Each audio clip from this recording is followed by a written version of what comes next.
entendeu? Por exemplo, você vai comprar, vou dar um exemplo bem básico. Você está com o plano de comprar um carro novo. Não conta pra ninguém. Quando você contar e aparecer com o carro, pronto, as pessoas vão ver que você comprou, já é seu, já tá no seu nome, documentado e pronto. Mas não precisa alardear. Faça seus planos consagrando-os a Deus. Persiga os seus objetivos, mas pedindo a direção de Deus. O que você tem que fazer é parceria com Deus, meus irmãos. Você tem que chamar Deus para ser o seu sócio, para ser o teu guia, para estar contigo naqueles planos, para que Ele possa te dar a direção, para que Ele possa te abençoar. Quando você sai alardeando, as coisas vão complicar. E a Bíblia, ela deixa isso muito claro. Provérbios 12, verso 23, que está aqui na tela. O homem prudente não alardeia o seu conhecimento, mas o coração dos tolos derrama insensatez. Então, o homem prudente, ele não sai alardeando as coisas. Há certas coisas que não é o tempo de falar ainda. Há certas coisas que ainda não é a hora de compartilhar. Não é o momento certo. Nós vimos que a Bíblia diz que há o tempo certo para tudo. Eclesiastes 3 fala: para tudo há uma ocasião, e um tempo para cada propósito debaixo do céu.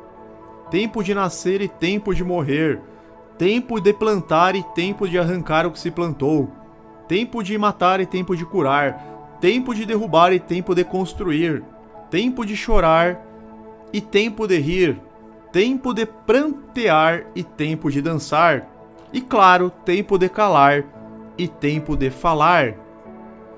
Não seja afoito para querer compartilhar as coisas da sua vida. Deixe as coisas se concretizarem. Aguarde a confirmação de Deus. Aguarde que aquilo realmente aconteça na sua vida. Mansos, porém prudentes como a serpente. Dando sequência nas passagens bíblicas, tem uma passagem que é clássica, que todos vocês conhecem, mas é importante relembrar. Tiago, capítulo 3, versos 2 ao 13. O apóstolo Tiago aqui ele dá uma aula para a igreja de Deus. E nós somos a igreja de Deus. Então, esse ensinamento, ele tem que estar gravado em nossa mente. Tiago diz o seguinte: todos tropeçamos de muitas maneiras. Se alguém não tropeça no falar, tal homem é perfeito, sendo também capaz de dominar todo o seu corpo. Quando colocamos freios na boca dos cavalos, para que eles nos obedeçam, podemos controlar todo o animal. Tomem também como exemplo os navios. Embora sejam tão grandes e impelidos por fortes ventos, são dirigidos por um leme muito pequeno, conforme a vontade do piloto. Semelhantemente, a língua é um pequeno órgão do corpo, mas se vangloria de grandes coisas. Vejam como um grande bosque é incendiado por uma simples fagulha. Olha a comparação que Tiago está fazendo.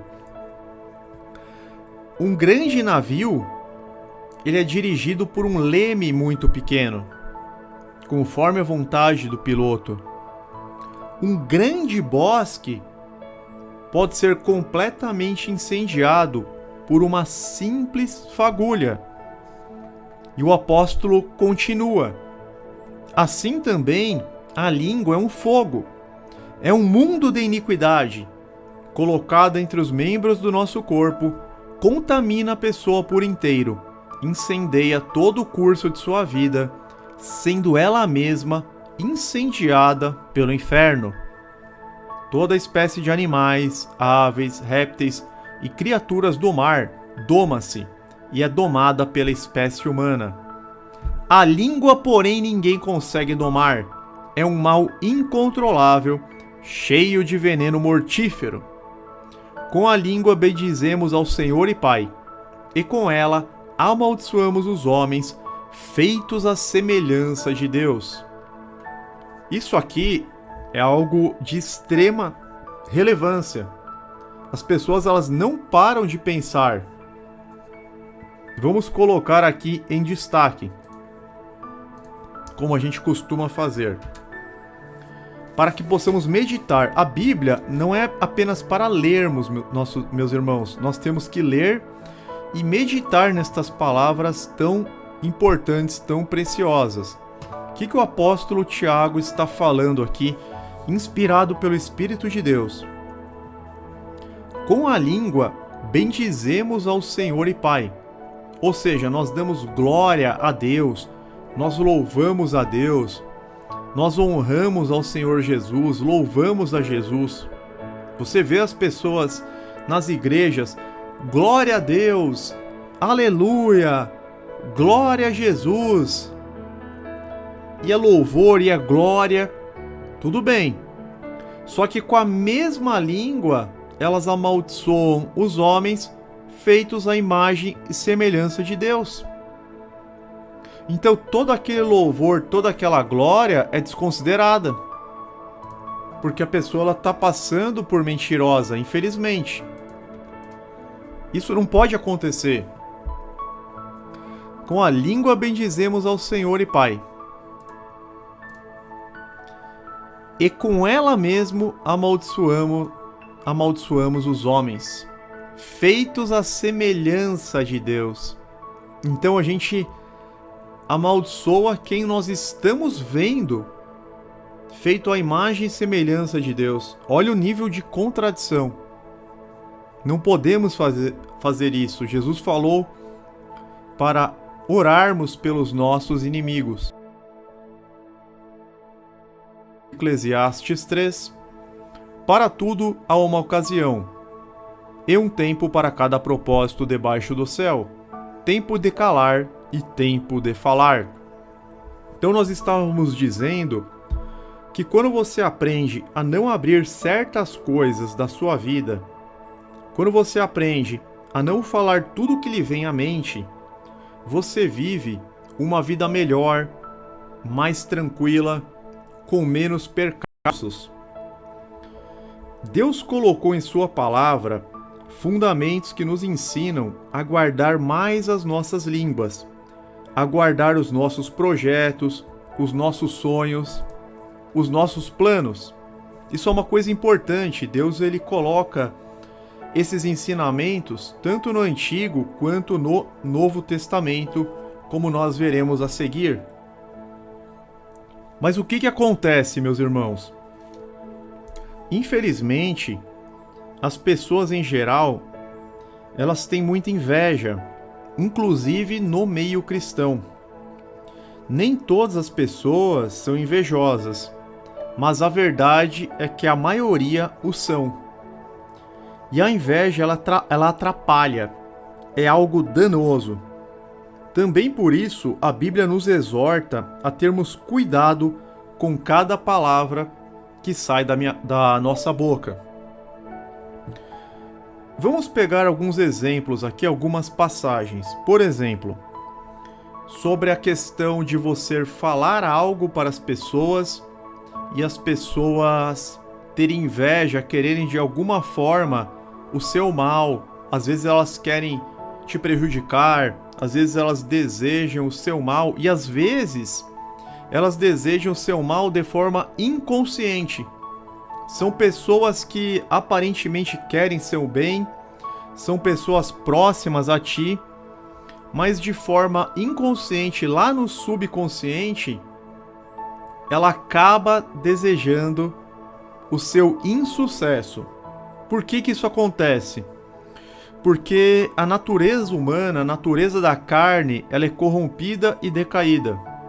Então a tendência é essa, entendeu? Por isso que no meio dos crentes também acontece isso.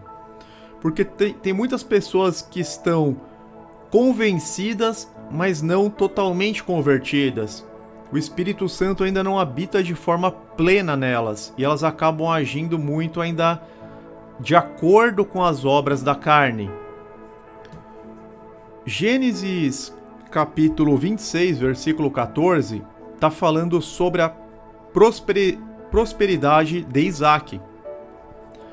Possuía tantos rebanhos e servos que os filisteus o invejavam. Então, por conta da prosperidade de Isaac, as coisas estavam dando certo para ele, porque ele fazia a vontade de Deus, porque ele confiava no Deus Todo-Poderoso, ele foi expulso daquela terra. Os poços que Abraão cavou, que foram tampados, que ele reativou, eles tamparam todos os poços de Isaac. Nós vemos aqui o rei Abimeleque pedindo para ele: saia da nossa terra, pois já és poderoso demais para nós. O próprio rei, meus irmãos, teve inveja de Isaac. Agora imagina se Isaac saísse contando vantagem. Eles tiveram inveja apenas por aquilo que eles podiam ver.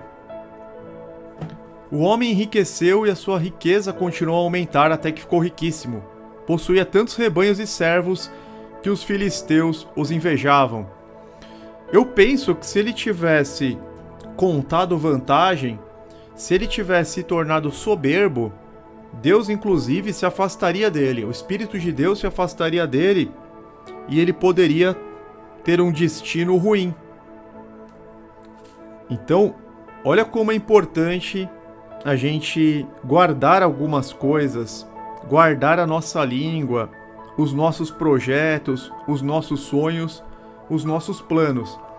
No caso de Isaac, ele se retirou daquele lugar, ele se retirou daquele meio e foi para um lugar mais afastado, e Deus continuou abençoando-o. Outra passagem. Daí em diante, Saul olhava com inveja para Davi. Estamos falando de 1 Samuel, capítulo 18, verso 9. Quando Davi derrotou Golias, Davi começou a ficar famoso, eles venceram os filisteus. As mulheres cantaram a seguinte música: Saul matou milhares e Davi dezenas de milhares. Então nem era o próprio Davi que estava se exaltando. Na verdade, as pessoas, as mulheres, começaram a cantar este refrão. E no verso 8 nós vemos: Saul ficou muito irritado com este refrão e aborrecido disse: atribuíram a Davi dezenas de milhares, mas a mim apenas milhares. O que mais lhe falta senão o reino? Elas só estão vendo quando você finalmente atinge o objetivo. Então vamos nos ater agora a esta passagem aqui, que ela serve em diversas situações, inclusive na nossa vida profissional, no nosso trabalho, em várias situações. Porque às vezes você está numa situação que você não tem aquele conhecimento de causa. Isso já aconteceu com todo mundo, já aconteceu comigo. Já me mandaram, por exemplo, para uma reunião, para uma audiência, na qual eu não estava preparado. Coisas assim, às vezes em cima da hora. E Provérbios 17, 28, ele nos dá aqui uma dica importantíssima. Até o insensato passará por sábio se ficar quieto. E se contiver a língua, parecerá que tem discernimento. Olha que interessante, isso aqui é uma verdade. Então já aconteceu comigo situações de ter que fazer alguma coisa, assim, participar de alguma reunião, alguma audiência, em cima da hora, sem preparo nenhum. E qual que foi a estratégia? A estratégia foi justamente permanecer o mais quieto possível, e quando falava, tentava falar aqueles pontos que que tinha algum conhecimento, com firmeza. Você olha nos olhos, fala pouco, mas fala com firmeza. Procura ficar quieto, porque você vai parecer que você tem discernimento. Você vai se passar por um sábio. Isso aqui é uma coisa maravilhosa. É um ensinamento grandioso. Tem uma pergunta aqui no chat.